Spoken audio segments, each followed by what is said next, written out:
So hello, everyone. We have Dr. Aaron Seitz with us. He is a professor of psychology and neuroscience at the University of California, Riverside. He'll be presenting on his research lab, the Brain Game Center, in addition to cognitive assessments. So if you'd like to go ahead, Dr. Seitz. Yes, and thanks for having me here. So this talk really is kind of an introduction to some of the projects I do, and then I'll talk a little bit about some of the work that I do that is relevant to individuals aging with HIV. Let's see, and so I started the UCR Brain Game Center for Mental Fitness and Wellbeing, really with the goal of coming up with principled research to kind of design, test, and disseminate evidence-based approaches to understand and train brain fitness, and with the real goal of how can we do this in a way that will benefit real life activities. I started off looking largely on perception, so looking at vision and hearing. As we move forward, we have a large research line focused on memory and attention and executive function. And then ultimately, we really want to look at the things that people really do in their life in terms of language and emotion regulation, happiness, and well-being. And so the way we think about this is they're all dependent upon brain circuits functioning as we want them to. And so our goal is, can we come up with good measurements to understand the extent to which these brain circuits are functioning as we would like? And to the extent that they might not be, are there interventions that we can design that will kind of help exercise the brain? And just to give you a sense of some of our projects, so actually we're a pretty large research group. And so we have some projects that are focused on children and education. Actually, one project is looking at understanding of executive functions as a way to advance math education for Black and Latinx school children. We have a lot of studies, probably more than half of what we're doing, that are focused on healthy aging. And really what we're looking at is both developing assessments, as I'll talk about, and training interventions. And all of this really understanding individual differences, because we're really trying to understand how can we personalize approaches to be able to meet individual needs. There's a lot of work that we focused on low hearing and low vision, aspects of mental health. We have interventions with obesity, targeting impulse control. Then we have some work that we've done in workplaces. Can we kind of understand aspects of daily cognition that might predict productivity, safety, and well-being in warehouses and factories? And then a lot of what we do is design technology where we could leverage phones and tablets and VR and machine learning to be able to come up with approaches that are better than what we've had in the past, and also making it so they're more accessible, so that a lot of our software can work on your iPhone or your Android phone or your tablet. And this makes it so that a lot of our research can be done in people's homes, which definitely is something that's helpful to reach more people. When we look at our research, there's really two key components. One is brain training, and this is looking at ways that we could exercise the brain in order to be able to achieve brain fitness goals. And the other is testing, because a lot of if we want to exercise the brain well, we definitely want to be able to understand its current strengths and weaknesses, or individual propensities. And then also there's a huge need just to kind of understand people's cognition, because what comes down to it, brain training is only one of many types of approaches that can benefit people's cognitive outcomes. And so ultimately coming up with better tests is what we need in order to be able to give rise to understanding individual needs, and then the opportunities that might go along with those. And so one of the challenges that we face really is, how do we create digital tools? So tools that people can use in their own homes, on their own devices, ultimately, that are going to be sensitive, so they are going to provide a good measurement that'll differentiate one person from another or one person from themselves, when they're having, good versus bad days, that are reliable so that, the tests, will are repeatedly give us the same information, and valid ultimately so that they'll tell us something useful about your life and your existence, as opposed to just something that might make sense to the clinician, but not to you. And so we've been developing these tools that, like, the first place that we started really was looking at tests of hearing that can be done at home. And so there's a lot of different aspects of hearing that people think about, so one is, we use fancy words like spectral, which is really just, the extent to which you're able to both hear low tones and high tones. And so if you get a hearing test, high frequency sound loss is something that comes along with aging. And so that's what we mean by a spectral test. Temporal is basically how brief of a sound can be played and you're still able to differentiate it. Spectral temporal, actually, this is what we live with, because all of our speech is basically how frequencies of sound change over time. And so we're developing tests to be able to understand that, where we find that a lot of people who have, decent performance on like an audiogram, so they could hear these different sound frequencies, don't do as well with language. And that's probably because of the spectral temporal components. Spatial is our ability to navigate, where the sound is in space, which in a noisy restaurant, this is, super helpful because we want to listen to the person that we might be looking at or trying to listen to, as opposed to other noise sources. And then most of what this kind of contributes to in the things we care about is being able to hear someone to talk in a noisy environment. And so if we look at how hearing tests currently are done, they're very inaccessible. So you have a woman who's in a sound booth, which is a very, expensive specialized room, with a trained audiologist, basically, a high-paid, high-trained position, using this specialized equipment in order to be able to measure whether, this individual is able to hear high tones and low tones within a normal range. And the problem with this is that a lot of people don't always have access or convenient access to be able to get these types of hearing tests. And also about half the people have had hearing complaints. They'll do just fine on these audiological examinations. And so what we've been working on is this application that we call Portable Automated Rapid Testing, PART. And that we've done our initial tests on an iPad with kind of standard consumer headphones, but this actually works reasonably well, on phones and other tablets. And we've done a lot of at-home studies looking at can we collect valid data when people are using their own device, their own headphones at home. And, our first measures, we found that if we tested people in one of those fancy sound booths versus on the iPad, that the performance was almost the same, when we look within people. And so that's what this graph is showing you. On the x-axis, you could see the measurement on the iPad, on the y-axis, the measurement of the sound booth. And essentially, this line is showing you that, each individual performed pretty much the same under those two settings. And so really what this is kind of one of our first examples where we could actually do hearing tests at home that provide useful information. And we've been moving on to also develop tests that could measure aspects of vision, aspects of cognitive control, really your ability to attend and remember and focus on the things that you care about. And then also things like fluid intelligence, so your ability to reason and make good decisions.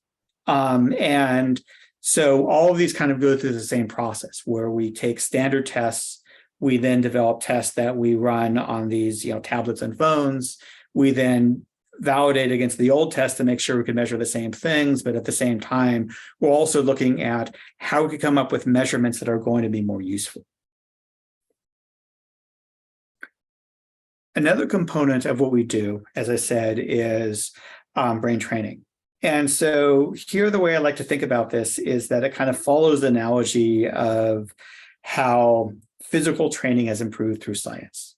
So last century, as we learn more about the cardiovascular system and muscle physiology, we were able to come up with better ways to train athletes or do physical rehabilitation so that, nowadays, athletes can run farther and faster and jump higher than ever before. Our ability to come up with approaches to help people after surgery or disease or injury have dramatically improved. And a lot of it's because the science of how the body works.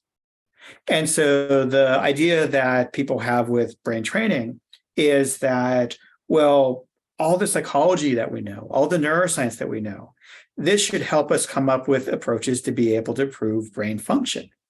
And so with this, there's always been things that people have done to try to stay mentally fit. And so I'm showing pictures of Mensa puzzles or Sudoku. I played the Simon game a lot as a kid. I was pretty good at it. I actually won a free pizza once at a pizza parlor because they had a Simon game and I beat the score. But crossword puzzles and reading, and these are all good activities to be able to stay mentally engaged. At the same time, when people have done research with these, they tend not to do what we want to improve general cognition. So that oftentimes what we find is you get better at these activities, but they don't necessarily transfer to the daily activities and the daily cognitive challenges that you might actually care about. Then we have all these neuroscience-inspired games that, it seems like every couple of weeks there's another company that's popping up and selling you something that they claim is going to help you stay mentally fit. And so, Lumosity is one that we hear a lot about. They are advertising quite a bit. Brain HQ is another one. I think like the Palm Springs Library has an account for Brain HQ. There's some that are targeting more kids like Jungle Memory. There's others that are targeting older adults like anti-aging games. And that there's been a lot of controversy of the extent to which these are given rise to the benefits they promise or not. In fact, there was a consensus statement on the brain training industry that was put forth by the Stanford Institute for Longevity and the Max Planck Institute for Human Development. And this was maybe 5 years ago now. And that essentially what I've highlighted is that, the conclusion, there's no compelling scientific evidence to date that these reduce or reverse cognitive decline. At the same time, the key thing was that it's not that it's clear that they don't work. It's not clear that they do work. And really, so I show it at the end is the encouragement of continued careful research and validation in the field. Because I think a lot of people believe that there is some possible benefit from these approaches. And that there's definitely people who, especially with cognitive needs, that some of these really do seem to work. The research hasn't been done to the extent that, as a scientist, that I could tell you, hey, do this and you'll be able to have better memory. I really would love to be able to make those statements. Instead, I could say, as a scientist, we're optimistic that these set of approaches could have some benefit, but we need to do more research to be able to validate them, especially if we want to be able to know which people will get the benefits and which ones perhaps not, because I think that the improvements seem to be very individualized. And that the big concern that people have raised is this issue of specificity. And the way to think about it is teaching to the test. So here's an example of a standard cognitive training program. So this is one called the NBAC. And the specific example of the NBAC is the 2-back here. And the way it works is that you see a series of screens. So first you see, this dot in the middle, across the middle is supposed to kind of look at, and then a blue square appears in the lower right. The next screen shows a blue square in the lower left. And then the third screen, we see that the blue square is in the lower right again. This is the same as we see 2 items ago. So it's a target of this task. The next one, upper middle, no, that's not what you saw 2 items ago, so that's not a match. Bottom middle, nope, it's not what I saw 2 items ago. Top middle, yes, it is a match again. So this is the task you do, is with each of these screens, you have to determine whether it's a match, in this case, we saw 2 items ago, or not. Once you train on this, you could then do the 3-back task. So what did you see 3 items ago? Or the 4, the 5, or the 6. So actually, here's data that we see from training college students. And so college students typically will get up to the 5 or 6 back. I've actually had some people who get up to like the 15 back. So it's like, what did you see 15 items ago? And they are able to tell you, and it's just insane. That's not the typical result, but like it's really impressive how people will get better at this task. The big question is, you train somebody on this, and then they go to the grocery store. Can they remember what they were supposed to get? That's what we talk about in terms of transfer real world outcomes. And the answer is really sometimes yes, sometimes no.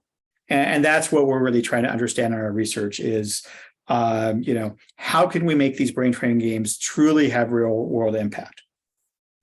And to give you kind of some background of how I've grown in this area of research, is that where I started really was focused on this field called perceptual learning.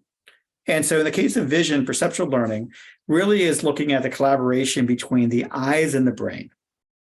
So that, I'm wearing glasses right now. The reason I'm wearing glasses is that to see well, I want to make sure that light is focused properly on the back of my retina. However, this is only one component of good vision. My brain also needs to be able to get the information that comes from my eye and process it adequately. And that with aging, this is something that also declines. Sadly, a lot of things decline as we age. But understanding that glasses might not be enough, but that there's also some things that can be done to be able to train the brain to be able to use the information of the eyes better, it is really helpful. And so a lot of my early research was looking at, and some of my current research, is how it could train the brain to more effectively process information from the eyes. And I could give a whole nother talk on this. I'm going to kind of skip ahead, is that I had created a company number of years ago where we had made this vision training game. And actually, the company kind of didn't do so well. And so I made a new version of this game that actually is a free download from the Brain Game Center. So I don't have any financial interest anymore. But basically, you're kind of seeing these targets, these little fuzzy blobs. And that sometimes they appear one at a time, sometimes all at once. And what we do is each time you click on them, we measure your ability to see them when they're kind of dim. And that level by level, we will sometimes have distractors, like a lot of those other things on the screen, are targets you're not supposed to look at.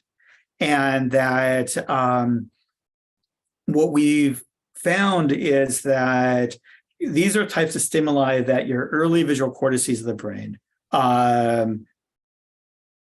really essentially kind of, I could go into more details if people, have questions for me at some point, but essentially what we know from neuroscience studies is that the visual system first breaks down the world into little fuzzy blobs like this, and then reconstructs this into the images that we see.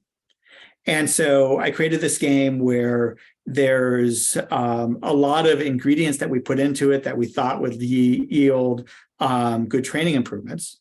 And so part of it was coming up with something that we thought was designed appropriately from what we know about the neuroscience. And the other is like, how can we measure something that people do in their daily lives? And so with this, we hit across baseball, where baseball is a very demanding visual task. So, I, for one, cannot hit a 100-mile-per-hour baseball pitch to me, or even a slow curveball for that matter. And because you really don't have much time to be able to resolve, this ball that is coming at you very rapidly. And so this is actually a picture from the UCR baseball field. And so I had approached Doug Smith, who was the former coach of the UCR baseball team, about doing a study with our players, and that after a bunch of discussions, we had the acknowledgement that, even a small improvement of vision can make a big improvement in baseball.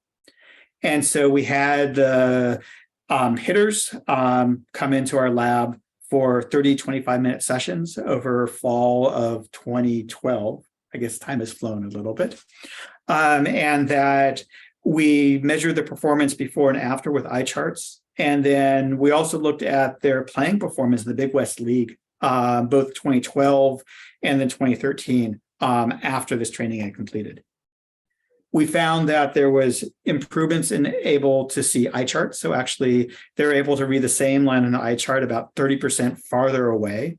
And actually, their vision is like really amazing at the beginning. So they started off with vision about 2013, which meant that what a normal person could read at 13 feet, they could stand 20 feet back and read. And at the end, they got closer to about 2010. 7 of the players got to 27 and a half. So actually, our eye chart only went down at 2015. And so they had to stand 40 feet back from the eye chart to read that bottom line. And 7 of them were able to do that after training, which is kind of amazing. We did not find any changes in the pitchers who were our control group. And that we also found improvements in things like reading speed, so the college athletes. And so, maybe this helped them with elastics, but we weren't able to get the grade. So we don't know about that. But, there's some evidence that it improved with test of vision. The big question is, did it help with baseball? And so if you're familiar with either book Moneyball or the movie Moneyball, there's this big movement in baseball statistics called sabermetrics, where basically everything is measured in baseball these days. And so that we could take the public data, both for the UC Riverside team and the Big West League, and look at the differences. And what we found was that there is a statistically significant reduction in strikeouts for the UCR team compared to the Big West League. And this was like the only example over 5 years of any team having a statistically significant reduction in strikeouts compared to the rest of the league year over year. So this is an unusual observation. And then also we could look at things like runs created per out, which is essentially a measure of hitting performance where we could discount fielding. And then we saw that there's bigger gains for the Riverside team compared to the Big West League. We could put this into what's called the Pythagorean theorem of baseball, which is kind of cool. So basically, you could take the runs created versus the runs allowed. So this is the runs that other teams scored on you. And we could calculate this compared to if the UCR team had theoretically improved at this Big West League rate or their actual rate. And the difference between that was 4.7 games out of a 54-game season. So this is what we're trying to do. Like, this is actually, it's a small study. There's only 11 players in this analysis. There's lots of things that might be replicated. But, it speaks to my goal set, is that I want to be able to measure things that people do in daily life, train them on some set of tasks, and then see that the things in their daily life have improved. It's sometimes easier said than done, but at least that's what I'm aiming for as a researcher. So one of the big areas where we've been doing a lot of work is with memory training. So memory is something that is pretty ubiquitous as a complaint as you get older. And that for some people, it's a daily nuisance. For others, it's a severe disability. And the real frustration is that there aren't universally accepted approaches to improve memory. And so what we've been looking at is kind of going back to that NBAC task. So this is your first memory test. I showed you that NBAC task earlier in the talk. And that, there's a question of like, if you just do this task with these, blue squares over and over again, like, should that really improve your memory for all the things that you deal with in daily life? Probably not. And so what we've really been looking at is, well, we know that memory works on a large range of stimuli. So, some of them might be visual, some might be auditory, some might be olfactory, some of them might be simple shapes, some of them might be more complex. And so what is the diversity of stimuli during training that is necessary to start getting transfer to things that are untrained? Also, memory is engaged in lots of different ways. So sometimes you could look at the number of things you could remember. You could also look at how well you remember each of them, which is we call resolution. There's updating, your ability to put new things into your memory to process them and to release other things that you're not going to be processing at that moment. Associations is, remembering relationships between things. So maybe we need more than one type of memory task in order to get transfer. Then also design matters. So we want things to be, drawing your attention to the things that should be training, reinforcing the things that you should be learning. And then there's a lot of design aspects of how do you put these ingredients together so they'll add rather than subtract. And so what we're currently running actually is a number of studies looking at working memory training. And so we have one where we're trying to recruit 30,000 people. And it's about 10 hours each. And we're not really able to pay people more than, winning gift cards or perhaps an iPad in a raffle. But really the goal of this study is to look at a bunch of different ways of training working memory. So everybody will randomly be assigned to a different version of these working memory training tasks. And then to look at individual characteristics that we can measure from surveys and also baseline cognitive performance and try to start predicting. So not just like, does this working memory cognitive training work, but change the conversation to what types of working memory training give rise to what aspects of transfer to which individuals. And so if we could basically predict for, which people, maybe the working memory training only helps with their working memory, but that means a lot to them because their working memory is not doing what they'd like it to do. Maybe for other people like students, they want it to transfer to an IQ test. Well, that might work for some people with some types of training, but not others.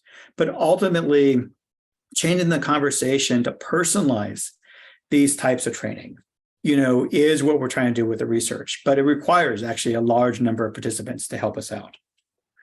Actually, this flyer I'm showing you is kind of slightly out of date, but it's, we've been doing a study where we're looking with older adults in the region. Actually, now we're sending out tablets to people. So, people don't actually have to be in Riverside for this study now. At the beginning it was. And we started off where we were looking at adults age 60 to 85 to participate in a study looking at whether a memory training game or a non-game of that same task would work better individual by individual. And actually every individual both gets the game and the non-game.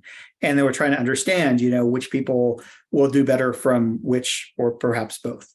And in reference to aging with HIV, actually a few months ago, we met with the program officer at NIH and we explained that a lot of individuals 50 plus aging with HIV experience cognitive declines that are similar to what people 60 plus might experience aging without HIV.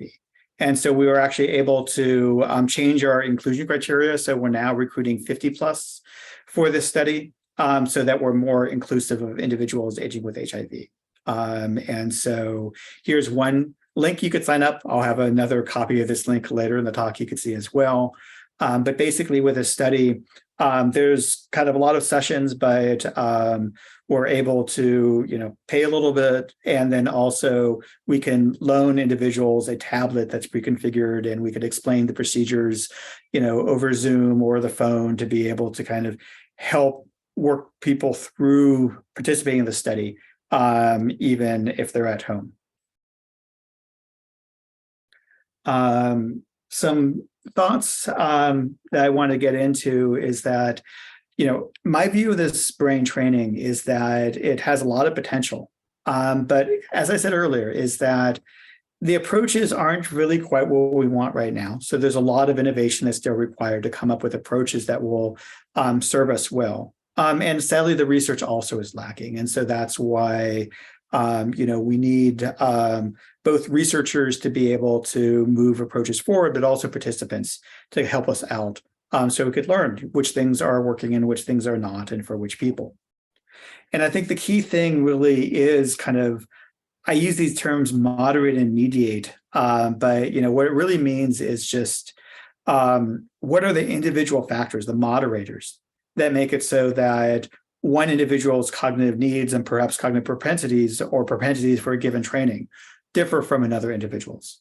And then also, what are the ingredients of the training programs that will give rise, that will mediate outcomes that possibly differ across individuals?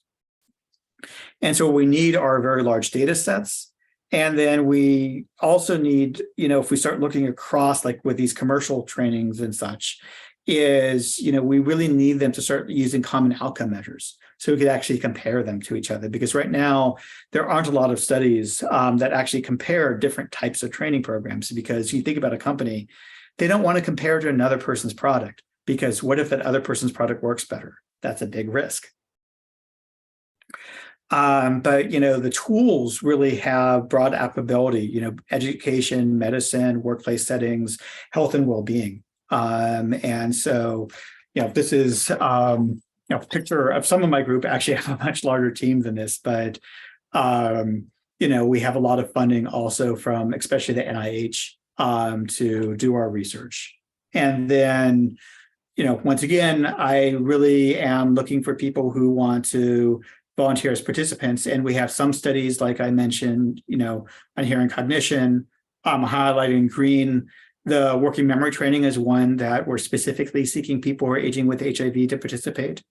We have some visual training programs that should be launching next year. Another auditory training program that should launch next year. And then there's we recently got a supplement from the National Institute of Aging on one of our grants that's looking at brain imaging, trying to understand brain function and structure in relationship to cognition. That the initial project was focused with quote unquote, healthy older adults. We got the supplement to basically look at people aging with HIV. And so we'll be recruiting sometime next year, people aging with HIV to come into UCR to get some brain scans and do some cognitive tests. And for this one, we have funds to be able to help with transportation and some compensation as well. But yeah, my research program, I'm definitely a newbie in terms of, the needs and concerns and, possibilities for people aging with HIV. But I definitely have been working to make my research program more inclusive and useful. And with that, once again, this is the Brain Game Center, and thank you very much. Thank you so much, Dr. Seitz. That was a wonderful presentation. I do have a few questions for you. So the first question I have, so as you may know, people aging with HIV tend to have accelerated aging. So what are some expected differences between non-HIV and HIV participants in the respect to at least the working memory and memory training experiments? So that's actually something, oh wait, let's see, can you see me now? I can see you. We're good. Okay, great. So that's something which is a kind of active research question for us, because what we know at this point is that there are a lot more cognitive complaints in individuals aging with HIV at an earlier age. So like, some of the numbers I've heard is that, people age 10 years more quickly, which is, maybe that's how it feels, but I think that what I really want to kind of understand is kind of what that means. And so that, the study with the cognitive training, it really, at this stage, is exploratory, is that we don't really know whether this cognitive training works better or worse for individuals aging with HIV.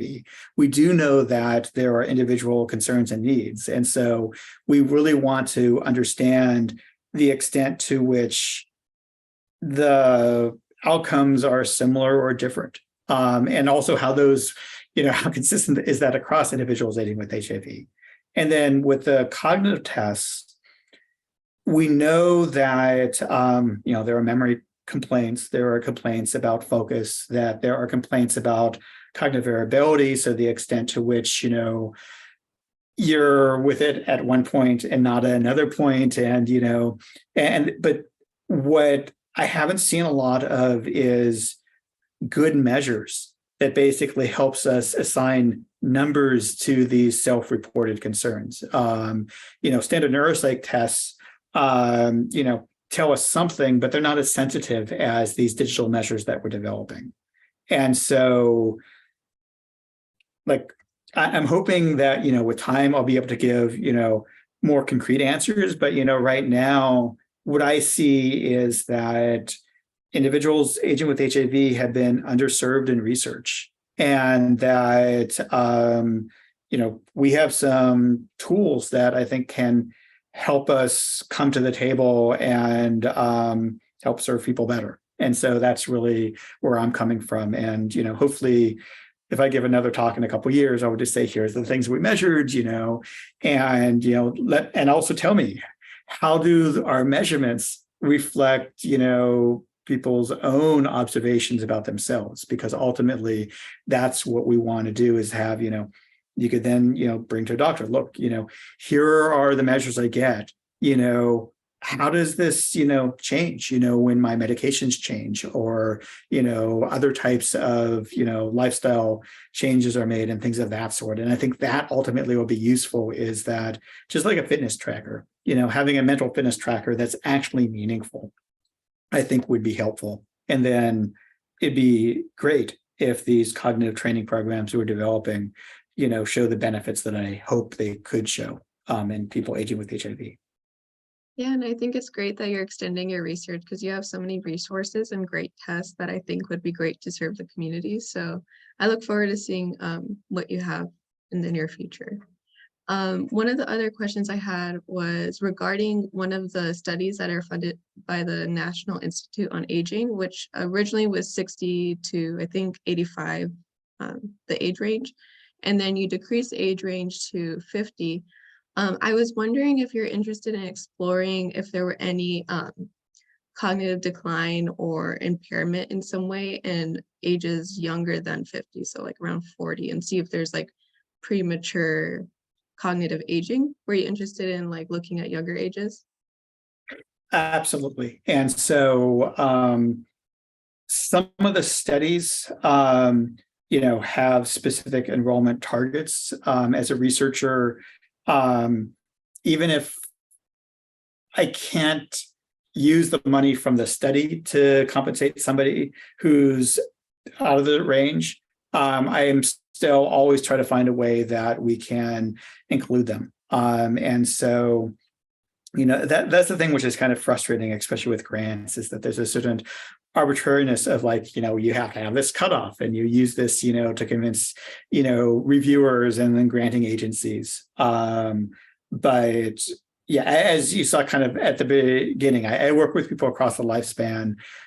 We have a lot of different studies, and that, we do try to include people as best we can, across our research profile. And, one thing which I do think is a challenge is that, we're working on this, but some of our tasks are hard to do, right? So, I think that for some individuals, even using a computer tablet, is a little bit new and confusing. And so we try to kind of help people learn the technologies and make it more accessible. But one of the things that was a work in progress is, how to get it so that, things are accessible as we would want them to be. Because, if you have some cognitive declines, then it might be harder to use some of these tools that are supposed to ameliorate those. And so, I think one, thing I definitely want to say to people who are potential participants is that, we're researchers, and, that we're still in, kind of a trial and error process. And so that, if you try out our software and, you find it confusing, let us know. Feedback is great. We could then, if there's something that you think would improve, what we're doing, let us know. We're really still in the process of learning how to make things better. And then with each population we work with, it takes some time to understand the individualized needs and to be able to reach them better. Thank you. I also have a question regarding, so you said that there are tests with cognitive control and fluid intelligence, which I think would be excellent when applying to people living with HIV. Were you thinking on examining the differences between people with HIV and versus non-HIV individuals on their auditory and vision, and see if there's an impact in that as well? Yeah, that's something I'm also interested in. And Okay. so that's not a funded study, but it's a study that we're looking for participants for. And so that's where, I think that if you sign up, we might not, contact everybody immediately, because kind of the way that our research cycle works is that, each of our studies, have periods where there's active recruitment, and then sometimes pauses as we're kind of running people through, and then we catch up. But I think a lot of the places we make innovations is on the perceptual side. Those are places where I think they're probably the least well measured. And I think what's I'm most interested in is basically, I often use this term kind of cognitive profile, is that, these different outcomes of our brain functioning are not independent from each other. And so if we really want to understand somebody well, at least from the cognitive standpoint, we do want to understand some aspect of their hearing, some aspects of vision, some aspect of cognitive control, some aspect of the fluid intelligence, and other things I'm not mentioning. And that basically the more dimensions that we're able to measure together, the better we are able to understand, what might be going on that, might, help identify a cognitive need and possibly, an opportunity. Thank you. And I actually have a question about vision testing, not related to HIV at all, but so you mentioned that the booth setting and research for at least auditory tests, even people who have hearing complaints do fine on these tests. I was wondering like how how's that the case? Because I was just wondering, like, if you have hearing problems, how do they do fine in the booth setting of the experiment? I don't know if my question Yeah. relating. So basically, there's a couple reasons. So one reason is that the tests of pure tone hearing. So, play beep, and then you raise your hand when you can hear it. And you make it quieter and quieter. That doesn't address a lot of the things we're trying to listen to. So that's why I kind of went into the detail about the spectral versus the temporal versus spectral temporal, is that, they're typically not testing what we call central auditory processes in these audiological examinations. And then even when they do tests of speech and noise, where sometimes you'll basically hear someone speaking and there'll be a bunch of babble, and that either the babble will get louder or the speaker will get quieter, and they'll measure kind of at what point you can't understand it anymore. That about half the people who do those tests, have trouble in ecological settings. And well, question is why? Is it because there's some aspect about the speech in those tests that are not the same as what they're listening to? Is it that it could be as simple as, well, if you're doing a hearing test, you spend all your attention focused on this one thing in a quiet environment. But if you're at a restaurant, what you're going to experience is that there's all these other noise sources and there's all these other distractions, and that people are speaking at unanticipated times, saying things you might not be expecting. And so that there's a lot of things that can interfere with your ability to be able to understand the person you're listening to. And so we actually have a grant where we're looking at games and VR as a way to come up with hearing tests that might better relate to the self-report. And so the VR is, how can we look at other cues that are true in, environments that we're typically listening in that might not be measured in the sound booth. And so actually one of them is like spatial hearing. So like, whether the person that we're listening to is, can we localize them in auditory space? If you have three people talking at once, that's one of the main ways that we're able to understand who we're listening to, because we could realize, oh, I'm listening to the person in front of me, and I could tell that they're in front of me from the sound. Some people have trouble doing that. But the other is games. Because if we have you playing a game where you're a little bit distracted, you don't know when the sound is coming on, maybe we could then kind of put you in a state that's more like when you're normally listening, and then detect that, oh, yes, there's an interaction between attention and hearing that might explain somebody's sharing complaints. And so it just, things aren't being measured in the right way, I think. Got it. Thank you. And that are all the questions I have for you today. Would you like any last remarks before I stop the recording?